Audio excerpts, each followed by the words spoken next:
Assalamualaikum warahmatullahi wabarakatuh. Selamat pagi, selamat siang, selamat sore, selamat malam. Dimanapun dan kapanpun teman-teman menonton video kali ini. Perkenalkan saya Bayu dari KPPN Skayu.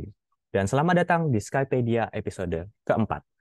Di video kali ini kita akan membahas terkait pengajuan TUP pada akhir tahun anggaran atau LLAT, langkah-langkah akhir tahun.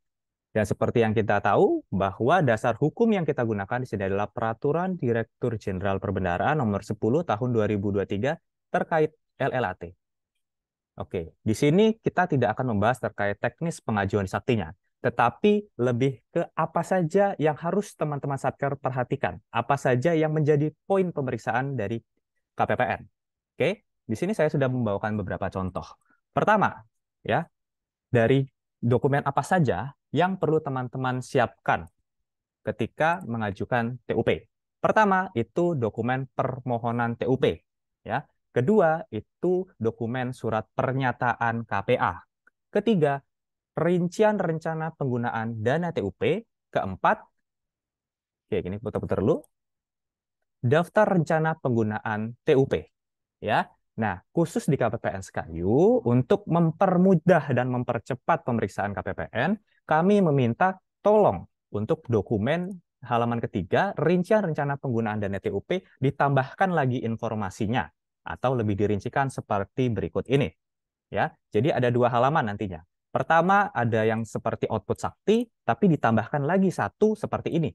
Ya, isinya tabel kode uraian pagudipa realisasi sisa dan kebutuhan dana. Ya, jadi nanti untuk halaman yang ini itu ada dua. Jadi nanti dokumennya totalnya ada 5 halaman. Oke, kita mulai bedah satu persatu dokumennya. Ya, pertama dari surat permohonan TUP. Yang kami lihat pertama kali adalah, oh, dia itu sumber dananya apa? RMK atau PNBP. Ingat, di setiap bagiannya harus sama. Ya, surat permohonannya RM. Kita cek lagi di bawahnya.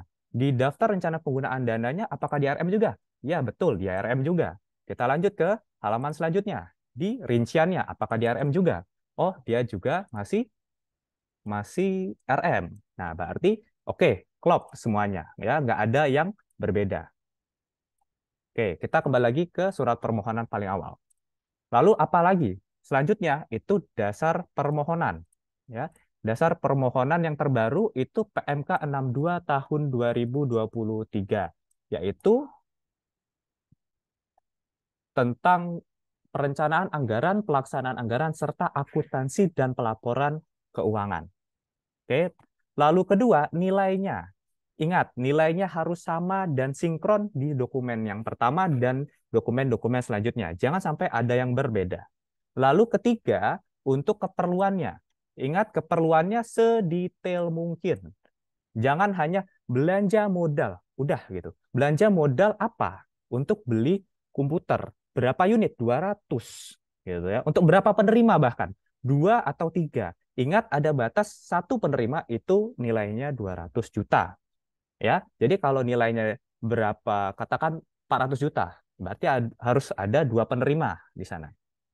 Gitu ya. Oke. Lalu selanjutnya terkait tanda tangan dan cap. Kalau sudah menggunakan TTE, tidak perlu dicetak, tidak perlu dicap. Cukup kasihkan barcode-nya saja, seperti ini. Ya. Nah, di sini kan langsung barcode saja.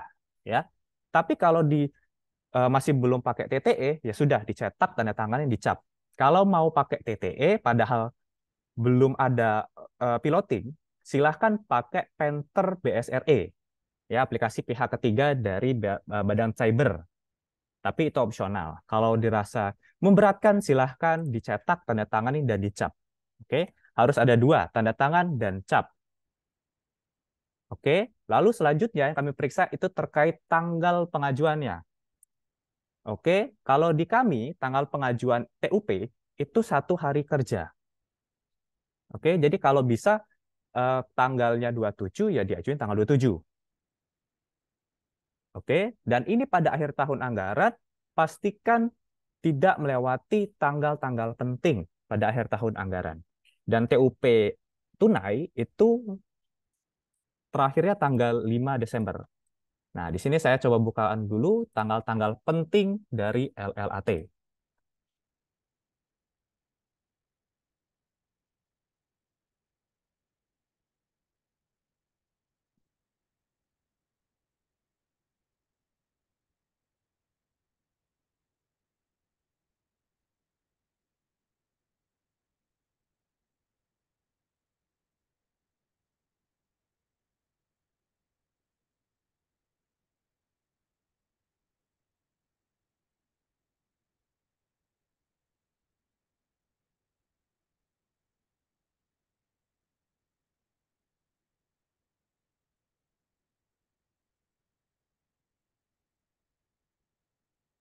Oke, berikut adalah tanggal-tanggal penting dari LLAT. Ya, di sini bisa kita lihat tanggal 5 Desember itu batas waktu Satker ajukan permohonan persetujuan TUP tunai ke KPPN. Jadi kalau pengajuannya di atas tanggal 5, ya kita akan tolak. Dan untuk dokumennya juga maksimal ditanggalkan tanggal 5. Jangan sampai ada yang ditanggalkan tanggal 6 Desember ya. Oke, untuk dokumen ini, silakan Bapak Ibu cari di Instagram KPPN Sekayu, ada postingannya. Ada juga di-share di grup forum juga. Gitu. Grup forum, grup PP, KPA, dan lain sebagainya, itu sudah di-share semua terkait tanggal-tanggal penting ini. Bisa diakses atau silakan hubungi Mbak Citra selaku CSO dan saya. Gitu ya. Oke, kita lanjut ke bagian selanjutnya. Ya. Jadi, bagian selanjutnya adalah dokumen surat pernyataan. Nah, yang KPPN lihat adalah berapa banyak poinnya. Sebelumnya, ketika COVID itu ada 5 poinnya. Tetapi ketika kondisi darurat COVID sudah dicabut, maka sisanya hanya 4. Pastikan output dari Sakti itu hanya 4 poin. Ya. Lalu untuk data diri di atas ini, silahkan disesuaikan saja. Pastikan sinkron dengan data di bawahnya, terkhususnya yang tanda tangan. Gitu ya. Lalu terkait nilainya juga harus sinkron. Intinya ini hanya mengisi data seharusnya tidak salah. Ya, ingat kata kuncinya adalah sinkron antara dokumen yang satu dan yang dua. Jangan sampai ada yang berbeda walaupun Rp1. Oke, kita lanjut ke dokumen selanjutnya. Ini kita hapus dulu, clear all. Oke. Dokumen selanjutnya adalah rincian penggunaan dana TUP. Ketika teman-teman membuka Sakti, mengajukan TUP di sana, kan memilih akun. Nah, outputnya otomatis seperti ini. Yang kami periksa, ya, pertama itu terkait sumber dananya, harus sinkron sama yang di atas. Kedua, terkait nilainya. Ini akan kami cocokkan dengan data pada OMSPAN user KPPN. Dan bisa jadi berbeda, karena OMSPAN itu berbasis kas, sedangkan FA detail yang teman-teman pakai di Satker itu berbasis akrual. Kan sebenarnya FA detail bisa ditarik berbasis kas dan berbasis akrual. Tapi biasanya untuk di Satker itu nariknya akrual. Ketika teman-teman nariknya akrual, bendahara, ketika bendahara sudah menginput SPBY, ya itu sudah tercatat di akrual, tetapi belum tercatat di kas. Karena di kas mencatat ketika uang itu sudah keluar. Kapan uang itu sudah keluar? Yaitu ketika sudah ada SPM SP2D. Jadi ketika belum ada SP2D, maka nilainya akan berbeda di OMSPAN dan di FA detail Satker. Nah, jadi apabila ada perbedaan, silahkan hubungi ke KPPN. Bisa menghubungi saya langsung selaku PIC dari TUP. Gitu ya. Nanti ketika ada tolakan, hubungin saya saja Bayu selaku PIC dari TUP. Oke. Nah, kita lanjut. Jangan lupa tanda tangan dan cap ya, seperti biasa tanda tangan dan cap. Kita lanjut ke bagian selanjutnya.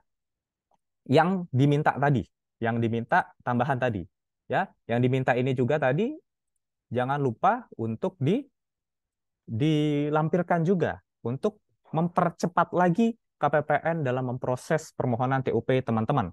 Karena yang KPPN inginkan ya itu ingin memeriksa apakah pagunya benar-benar masih ada atau tidak. Jangan sampai ketika kami sudah menyetujui permohonan TUP itu ternyata pagunya nggak ada sehingga tidak bisa ditanggung jawab, nggak bisa dinihilkan. Alhasil akan masuk ke tahun depan terbebankannya. Dan ketika sudah lewat tahun, wah ribet, ke pusat bisa-bisa ngurusnya. Jadi mohon untuk pagu ini dikomunikasikan lebih detail lagi dengan KPPN. Apabila ada perbedaan, silakan hubungi langsung ke PIC-nya di KPPN, yaitu Bayu ya, saya langsung ya. Oke. Nah, setelah dokumen yang ini, kita lanjut lagi ke dokumen selanjutnya. Intinya pada dokumen daftar rencana penggunaan dana TUP yang kami periksa itu lebih ke nilainya, ya masih ada sisa atau tidak ini barang gitu. Oke, kita lanjut ke dokumen terakhir nih. Ini dokumen terakhir yang sering salah. Kalau teman-teman ingin lebih rinci, silakan buka per 10 per Dirjen Perbendaharaan ya. Per 10 garing PB garing 2023 terkait LLAT. Filenya juga sudah berkali-kali di-share di grup WA, grup forum, PPK, dan lain sebagainya. Kalau nggak punya, silahkan chat PIC-nya, bisa chat CSO juga, Mbak Citra, dan chat saya juga bisa. Gitu. Nah, ada di halaman 58 ya, di per 10 itu ada di halaman 58 ya, terkait rinciannya. Nah, yang perlu menjadi perhatian itu adalah pertama ya, yang kami periksa dari atasnya dulu, yaitu RM-nya. Oh, dia ini sumber dananya RM, nyambung nggak dengan yang di atas? Nyambung. Lalu kedua, kode akun ini. Kode akun ini apakah kode akun RM? Jangan sampai kode akun PNBP. Jadi kami mengklopkan juga. Oh, akunnya benar loh, akun untuk RM. Lalu selanjutnya sisa pagunya. Seperti yang saya bilang tadi, sisa pagu ini mungkin akan berbeda. Silakan komunikasikan saja ketika tertolak karena nilai pada sisa pagunya berbeda. Lalu ada beberapa contoh juga mendapat limpahan dari kantor pusat. Ketika dapat limpahan dari kantor pusat, bagaimana, Pak? Oh, kalau gitu kita pakai data pada saat ini, pada saat pengajuan. Masalah revisinya nanti masuknya kapan, itu urusan belakangan. Nah, makanya ketika teman-teman buat dokumen ini tanggal misal 27, ya diajukan tanggal 27. Oke, jangan lebih, jangan jangan kurang. Gitu ya. Sehingga datanya tidak akan bergerak terlalu jauh. Ya. Lalu selanjutnya TUP yang dimintakan berapa, lalu sisa pagu setelah TUP-nya berapa. Gitu ya. Dan nama kegiatan.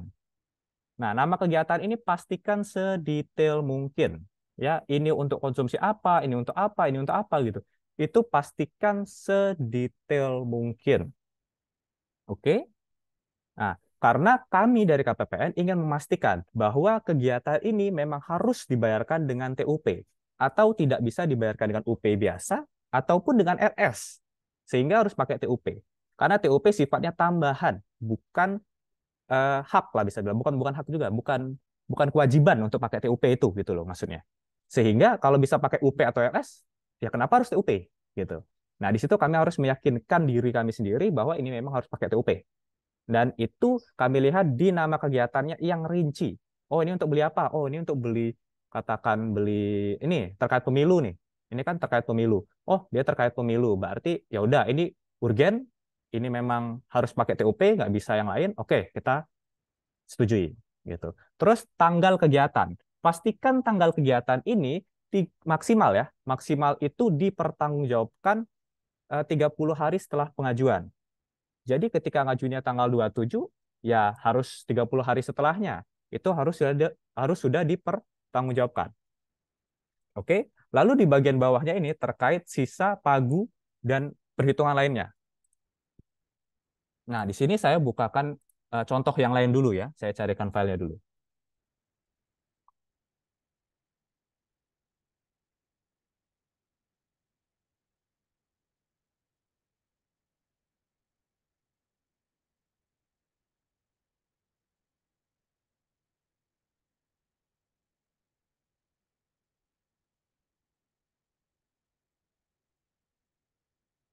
Oke, ini ada contoh daftar rencana penggunaan TUP yang lebih tepat. Ya, pertama yang teman-teman lihat itu adalah yang kami lihat sumber dananya ya, seperti yang tadi sudah saya bilang. Kedua, sisa pagunya, TUP yang diminta, sisanya berapa, lalu rencananya tanggal kegiatan ya, lalu nama kegiatannya harus spesifik ya, sedetail mungkin. Oke. Nah, lalu kita lanjut pembahasan yaitu nilai-nilai yang di bawah sini. Pertama, sisa pagu. ini adalah sisa pagu dari yang dimintakan untuk TUP. Sisa pagunya berapa yang dimintakan untuk TUP? Ya, artinya apa? Karena sisa pagu itu per akun, ya, maka tulis saja sisa pagu per akun. Nah, di KPPN itu hanya bisa melihat sampai akun. Jadi seperti ini nih, misal, kalau seperti ini dirinci per item, KPPN nggak bisa lihat. Ya, KPPN nggak bisa lihat. Nah, sehingga kalau bisa dirincinya per akun saja, jangan per item, karena KPPN tidak bisa lihat. Sehingga di sini contoh kode akun 533111. Katakan dia ada item nomor 124, 125, 126, 127 sampai 129. Tolong tuliskan semua di sini ya. Lalu yang diminta TUP itu yang mana? Oh, yang diminta TUP hanya 129. Oh, di sini kita kasih nilai. Oh, hanya 125. Di sini kita hanya kasih nilai. Seandaikan ya, kalau itemnya itu lebih dari 10, patokan kita 10 saja ya. Kalau lebih dari 10, silahkan pakai per item seperti ini saja, tidak masalah. Tetapi mohon konfirmasi ke KPPN, yaitu Bayu selaku PIC-nya. Karena KPPN tidak bisa melihat sedetail item, hanya per akunnya saja. Sehingga kami minta tolong untuk ya koordinasikan atau lebih komunikatif. Ya, hubungin saya atau Mbak Citra selaku CSO juga boleh. Nanti biar mereka kasih tahu ke saya langsung. Gitu ya. Nah, itu untuk sisa pagu. Nah, lalu di bawahnya ada UP yang belum dipertanggungjawabkan. Seperti yang udah saya bilang tadi, KPPN memeriksa menggunakan data OMSPAN yang berbasis KAS. Apabila ada SPBY yang belum jadi SP2D, maka itu nggak akan masuk ke dalam perhitungan OMSPAN. Nah, sehingga itu harus masuk di bagian UP yang belum dipertanggungjawabkan. Khusus untuk item atau akun yang ingin dipakai untuk TUP saja. Jadi misal, ini pagunya 185. Nah, teman-teman ternyata di UP-nya ada pakai nih SPBY-nya. Katakan 5 juta untuk item ini aja gitu. Jadi silakan buka di mencatat SPBY di menu pembayaran lalu mencatat SPBY ya. Pembayaran RUH mencatat SPBY. Nah, coba lihat di situ. Ada nggak yang pakai akun-akun ini gitu, akun-akun atau item-item ini gitu. Lalu nilainya dimasukkan ke sini, dijumlahkan dan dimasukkan ke sini. Gitu ya. Nah, lalu sisa pagu dan UP yang belum dipertanggungjawabkan ini itu dikurangi sehingga hasilnya akan jadi sisa sisa pagu setelah UP. Nah, lalu di bawahnya lagi ada TUP yang dimintakan. Intinya ya dari angka di bawah tabel ini kira-kira ada nggak yang dari pagu ini ya, yang dari sisa pagu itu yang ternyata belum dipertanggungjawabkan sehingga nggak ada di data di OMSPAN. Gitu. Intinya kami pengen lihat pagunya itu masih ada nggak untuk TUP ini. Jangan sampai udah disetujui ternyata pagunya nggak ada sehingga nanti harus nunggu revisi dulu, ujung-ujungnya telat minta dispensasi ke pusat, gitu kan? Jadi kan repot. Ternyata malah lebih repot lagi ya. Jadi tolong untuk perhitungan ini itu sebenar-benarnya, paling benar-benar gitu. Kalau seandainya ada yang bingung atau ragu, silakan hubungi Bayu ya, atau Mbak Citra juga boleh selaku CSO gitu. Oke, jadi untuk perhitungan di bawah tabel ini itu untuk mengakomodasi selisih antara data di OMSPAN dan di FA detail. Gitu ya. Jadi seandainya kalau di OMSPAN kami, katakan di OMSPAN kami untuk item 125, oh ini datanya sebenarnya masih 190 juta. Ya, 190 juta. Tetapi data di FA detail 185. Kenapa bisa beda? Karena ada UP yang belum dipertanggungjawabkan sebesar 5 juta. Kenapa belum dipertanggungjawabkan? Karena belum jadi SP2D. Sehingga data di OMSPAN lebih besar daripada data di FA detail. Nah, sehingga ketika ditotalin ke bawah, nanti angkanya di sini harusnya klop. Gitu ya. Oke. Jadi, apabila ada pertanyaan, silakan hubungi saya, terkhususnya terkait nilai-nilai ini, karena sering terjadi kesalahan juga. Gitu ya. Oke. Oke, kalau gitu saya sudahi video Skypedia episode keempat kali ini. Saya tutup dengan terima kasih sudah mendengarkan. Apabila ada pertanyaan, silakan hubungi PIC-nya, saya ya di KPPN Skayu, atau Mbak Citra selaku CSO juga boleh. Saya tutup dengan terima kasih dan wassalamualaikum warahmatullahi wabarakatuh.